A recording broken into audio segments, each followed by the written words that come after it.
Good morning. A policeman's widow is disappointed with President Obama's decision to tap a man named Harold Hurtt, Houston's former police chief, for a top post in the Immigration and Customs Enforcement Office. She feels his stance on immigration helped play a role in her husband's violent death as a Houston police officer. We're joined by Jocelyn Johnson, whose husband was killed by an illegal immigrant, and her attorney, Ben Dominguez. Good morning, Mr. Dominguez and Mrs. Johnson.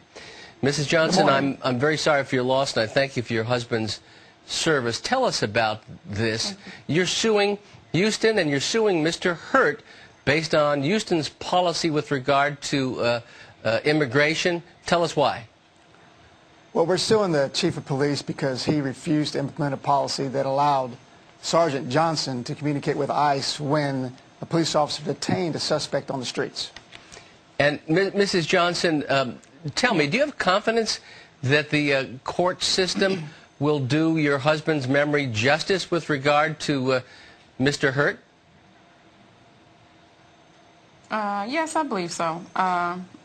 Once the new administration takes effect, I think he'll make some changes that'll positively affect the change that we need.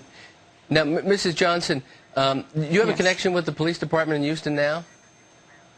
Yes, I'm a police sergeant with the Houston Police Department. So you're a police officer as well. What is the policy now in Houston with regard to illegal immigrants and detention of same?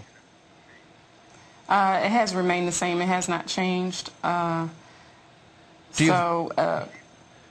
ahead. So do you feel that puts you at risk as a police sergeant in Houston in the same way that your husband was put at risk for a man who had been actually deported once and convicted of crimes in the past before he shot your husband in a police car?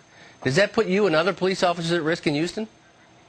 Yes, sir, I believe so. Did you ever receive any statement or any call from Mr. Hurtt, or did he ever say that he was sorry for the policy that was in place in Houston at the time he was your husband was killed, Mrs. Johnson?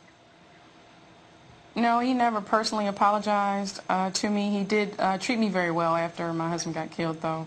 I have to make sure I say that. And Mrs. Johnson, do you believe that he is fit, based upon his career in Houston and based upon allegations with regard to police officer deaths in Phoenix before, to head up the federal government's effort to work with state and local organizations on illegal immigration? Do you think he's fit for the job, and is the president making a mistake?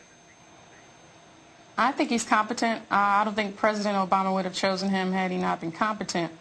I don't know why he didn't change the policy. I don't know if it was because of the prior mayoral administration that may have played a part. So that I'm not certain about, and I'm not really enlightened on the facts in Phoenix, so I can't really comment on that aspect of it. Well, Mr. Dominguez, Attorney Dominguez, and Mrs. Johnson, we thank you for your service, Mrs. Johnson, and we wish you and your family well, and we grieve your husband's loss as well. Thank you so much. Be well. Thank you for being with us. Thank you.